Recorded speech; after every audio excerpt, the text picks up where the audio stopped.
Hello everyone, welcome back to healthy flavours. నేను మీ సునీత కిరణ్. ఈరోజు నేను మీకోసం పర్ఫెక్ట్గా సాఫ్ట్గా జ్యూసీగా గులాబ్ జామున్ ఎలా చేయాలో చూపిస్తున్నాను. అన్ని టిప్స్తో పాటు చూపిస్తున్నానండి, కాబట్టి బిగినర్స్ కూడా చాలా ఈజీగా చేసుకోవచ్చు. వీడియోని కంప్లీట్గా వాచ్ చేసి రెసిపీని ట్రై చేయండి. మీరు కనుక ఈ ఛానల్ని ఫస్ట్ టైం వాచ్ చేస్తున్నట్లయితే హెల్దీ ఫ్లేవర్స్ ఛానల్ని సబ్స్క్రైబ్ చేసుకోండి. ఇక మన రెసిపీలోకి వెళ్ళిపోదాము. ఇప్పుడు ఏదైనా గులాబ్ జామున్ మిక్స్ని తీసుకోండి. ఒక కప్పు కొలతగా పెట్టుకొని ఆ కప్పుతో పిండిని కొలుచుకోవాలి. ఇక్కడ నాకు 2 కప్పుల పిండి వచ్చింది. ఇప్పుడు అదే కప్పుతో ఒక అరకప్పు కాచి చల్లార్చుకున్న పాలు తీసుకోవాలి. ఇప్పుడు కొద్ది కొద్దిగా పాలు వేసుకుంటూ, మీగడ ఉన్నా సరే మంచిదేనండి, ఇంకా టేస్టీగా ఉంటుంది. ఇలా కలుపుకుంటూ మిక్స్ చేసుకోవాలి. చపాతీ పిండిలా కలుపుకోకూడదండి, ఇలాగా క్రంబ్లింగ్ టెక్స్చర్ ఉండేలా మాత్రమే కలుపుకోవాలి. సో జెంటిల్గా కలుపుకోండి. ఇప్పుడు కాస్త నీళ్లు, ఇక్కడ నీళ్ల బదులు పాలు కూడా వాడుకోవచ్చు, ఏం పర్వాలేదు. నేను అంత మాత్రమే పాలు వాడాను. పాలు కలపడం వల్ల చాలా సాఫ్ట్గా వస్తాయండి జామున్లు. కొద్ది కొద్దిగా మాత్రమే వేసుకుంటూ కలుపుకోండి. ఒకటేసారి నీళ్లు వేసుకోవచ్చు. చూసారా, ఇలా ఉండాలి. ఇలా క్రంబ్లింగ్గా ఉండాలి, అట్ ద సేమ్ టైం చాలా సాఫ్ట్గా ఉండాలి. ఇప్పుడు ఆఖరిన ఒక స్పూన్ నెయ్యి వేసుకొని పట్టించుకొని జస్ట్ ఇలా కలుపుకోండి, అంతే. నేను తీసి చూపిస్తున్నాను, చూసారా, ఇలా క్రంబ్లింగ్గా ఉండాలి. చపాతీ పిండిలాగా ఎక్కువగా ఒత్తద్దు.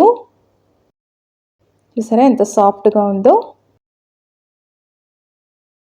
ఇప్పుడు మూత పెట్టేసుకొని ఒక 10 నిమిషాలు పక్కన పెట్టేసుకుందాం.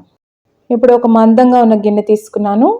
పిండి మనం ఎంత తీసుకున్నామో దానికి డబుల్ షుగర్ తీసుకోవాలి. మనకు 2 కప్పులు పిండి పడింది కదా, ఇప్పుడు 4 కప్పులు షుగర్ తీసుకుంటున్నాను.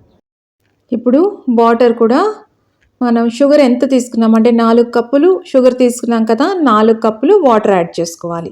మనం పంచదార ఎంత తీసుకున్నామో నీళ్లు కూడా అంతే తీసుకోవాలండి. ఇప్పుడు స్టవ్ ఆన్ చేసుకొని కాస్త జిగురు, ఆ షుగర్ సిరప్ అనేది జిగురు రావాలి, అలా వస్తే సరిపోతుంది. అంతేగాని తీగ పాకం అస్సలు రాకూడదు, ఇది గుర్తుపెట్టుకోండి. అలాగని నీరు నీరు ఉండకూడదు, జిగురు జిగురుగా తగిలితే సరిపోతుంది. ఇప్పుడు ఒక చిన్న చెక్క నిమ్మకాయని పిండుకోవాలండి, గింజలు అవి పడకుండా చూసుకోండి. ఇలాగా నిమ్మకాయ రసం కొద్దిగా యాడ్ చేయడం వల్ల ఏమవుతుందంటే షుగర్ అనేది మళ్ళీ తిరిగి గడ్డగట్టకుండా, అంటే క్రిస్టలైజ్ అవ్వకుండా ఉంటుంది. ఇప్పుడు ఆఖరిన ఒక 1/2 స్పూను ఇలాచీ పౌడర్ వేసుకున్నాను. ఇది కలుపుకొని మూత పెట్టుకొని పక్కన పెట్టుకుందాం. పాకం రెడీ అయిపోయింది కదా, ఇప్పుడు గులాబ్ జామున్ బాల్స్ చేసుకుందాము. పిండి ఇప్పుడు 10 నిమిషాలు నానింది. ఇప్పుడు ఇలా ఒక చిన్న ముద్ద తీసుకోండి. మీకు చిన్నగా కావాలనుకోండి బాల్ సైజు, కొద్దిగా తగ్గించుకోండి. ఫస్ట్ ఇలా సెంటర్లో ప్రెస్ చేస్తూ కలపాలి. ఇలా చేయడం వల్ల ఏమవుతుందంటే చక్కగా సాఫ్ట్గా వస్తాయి జామున్స్ అన్నీ కూడా. ఫస్ట్ ప్రెస్ చేస్తూ కలుపుతూ సెంటర్లో, తర్వాత ఆ ప్రెషర్ రిలీజ్ చేశారనుకోండి రౌండ్గా బాల్ లాగా వస్తుంది. చూసారా, ఇలా క్రాక్స్ లేకుండా రావాలండి ఖచ్చితంగా, లేకపోతే ఫ్రై అయినప్పుడు ఆ క్రాక్స్ అన్నీ కూడా విడిపోయినట్టు కనిపిస్తాయి. ఇప్పుడు ఒకవేళ క్రాక్స్ వస్తున్నాయి అనుకోండి, అప్పుడు ఏం చేయాలంటే కాస్త పాలు కానీ నీళ్లు కానీ తీసుకొని అరచేతిని తడి చేసుకుంటూ పిండి ముద్దని ఇందాక చూపించినట్టే బాల్ చేసుకోండి. ఇలా చేయడం వల్ల క్రాక్స్ అనేవి రావు, చక్కగా బాల్ అంతా కూడా ఫైన్గా రౌండ్గా వస్తుంది. ఇది ఒక టిప్ అండి. ఒక ప్లేట్లో తీసి పెట్టుకోండి. మనం ఆయిల్లో డిప్ చేసే ముందు కూడా ఒక్కొక్కసారి అవి ప్లేట్లో పెట్టడం వల్ల సాఫ్ట్గా ఉంటాయి కదా, రౌండ్గా లేవనుకోండి ఒక్కసారి మళ్ళీ చేత్తో ఇలాగా నున్నగా చేసుకొని వేసుకోండి ఆయిల్లో. ఇప్పుడు ఆయిల్ అనేది గోరువెచ్చగా ఉండాలి, లో ఫ్లేమ్లోనే జామున్లు వేయించుకోవాలండి. చూసారా, మనం వేసిన వెంటనే ఇలాగా మనకు బబుల్స్ వస్తున్నాయి కదా, అంటే రైట్ టెంపరేచర్ ఉన్నట్టు. లో ఫ్లేమ్లో మాత్రమే వేయించుకోవాలి, ఇది గుర్తుపెట్టుకోండి. జెంటిల్గా డ్రాప్ చేయండి. నేను కాస్త పెద్ద సైజువే చేస్తున్నాను, మరీ చిన్నవి చేసామనుకోండి, అంటే మనం ఏదైనా అకేషన్ ఉందనుకోండి గెస్ట్లుగా అది సర్వ్ చేయాలంటే కాస్త ఈ సైజు ఉంటేనే బాగుంటుంది. ఇంట్లోకి అయితే కాస్త సైజ్ తగ్గించుకోండి. వేసిన వెంటనే కలిపేసేయద్దు, కాస్త ఇలాగ ఆయిల్ని ఇలా కదుపుతూ ఉంటే అవే అంతా టర్న్ అవుతూ ఉంటాయండి. ఇప్పుడు చూసారా గోల్డెన్ బ్రౌన్ కలర్ వస్తున్నాయి, ఇంకొకటి క్రాక్స్ కూడా రావట్లేదు. డార్క్ కలర్ కంటే కూడా గోల్డెన్ బ్రౌన్ కలర్లో అయితేనే చక్కగా ఉంటాయి జామున్స్. చూసారా ఎంత చక్కగా వచ్చినాయో, క్రాక్స్ అనేవి అస్సలు రాలేదు. ఇప్పుడు ఆయిల్ అంతా డ్రైన్ అయిపోయింది కదా, పాకం అనేది గోరువెచ్చగా ఉండాలండి ఖచ్చితంగా, అప్పుడే ఆ జామున్స్ అన్నీ కూడా ఆ సిరప్ని పీల్చుకుంటాయి.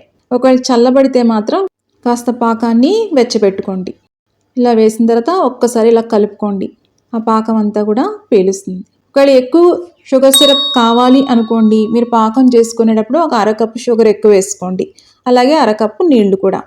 ఇప్పుడు మొత్తంగా నాకు ఇన్ని అయ్యాయండి. అంటే నాకు ఒక 180 గ్రామ్స్ ప్యాకెట్కి 2 కప్స్ ఆ పిండికి నాకు దగ్గర దగ్గర 22 గులాబ్ జామున్లు వచ్చినాయి. కాస్త సైజ్ తగ్గించుకుంటే మనకి ఎక్కువ వస్తాయి. తప్పకుండా ట్రై చేసి ఎలా వచ్చినాయో కమెంట్స్లో పెట్టండి. మీకు కనుక ఈ రెసిపీ నచ్చినట్టయితే లైక్ చేయండి, షేర్ చేయండి. ఇలాంటి ఇంట్రెస్టింగ్ రెసిపీస్ కోసం హెల్దీ ఫ్లేవర్స్ ఛానల్ని సబ్స్క్రైబ్ చేసుకోండి. మన ఛానల్లో రెసిపీస్ అన్నీ టిప్స్తో ఉంటాయండి, కాబట్టి చేసుకోవడం చాలా ఈజీ.